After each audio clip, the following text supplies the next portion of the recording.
Ciao a tutti e benvenuti in questo nuovo video. Oggi guida la costruzione verticale dei capi di abbigliamento. Già mi sono macchiata tutta. Partiamo subito perché non voglio creare un video complesso e troppo lungo. Allora, per realizzare una costruzione verticale di un capo, che può essere un abito, un maglioncino, una magliettina, io che cosa faccio? Parto dalla lunghezza complessiva che io voglio del mio capo, ipotizziamo un vestito corto, 70 cm, e raddoppio questa altezza e arrivo a 140.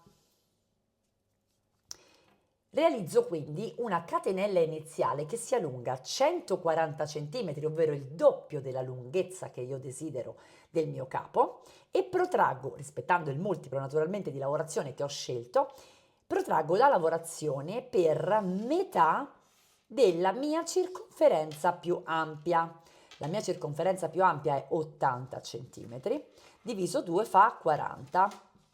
Quindi creo un primo pannello con il punto che io desidero di circa 140 cm per 40 di altezza.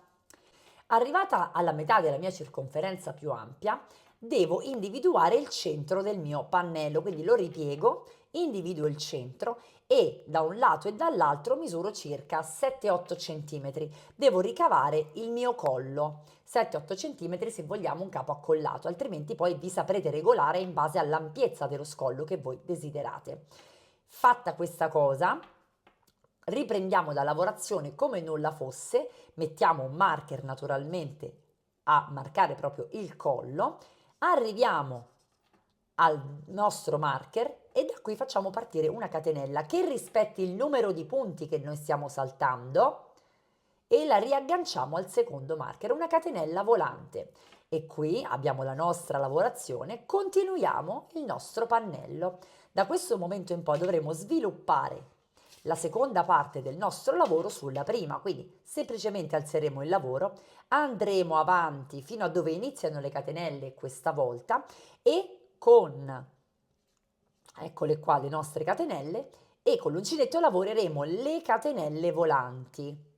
Ci riagganceremo alla lavorazione iniziale e proseguiremo la nostra lavorazione su pannello con il punto che abbiamo scelto. Terminata tutta questa sessione abbiamo sostanzialmente il nostro capo, per cui lo ripieghiamo in due e otteniamo di fatto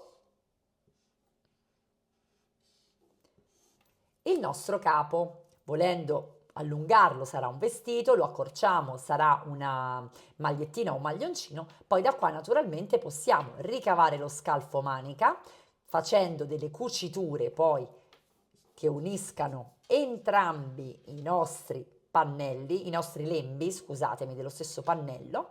Ricaviamo gli scalfi, facciamo le nostre cuciture e da qui poi possiamo scegliere se allungarci con le maniche, lavorandole in tondo, oppure no, allungare un pochino con una bella bordatura, magari la parte inferiore, oppure no, creare un collo alto, aggiungerlo poi alla lavorazione, oppure no.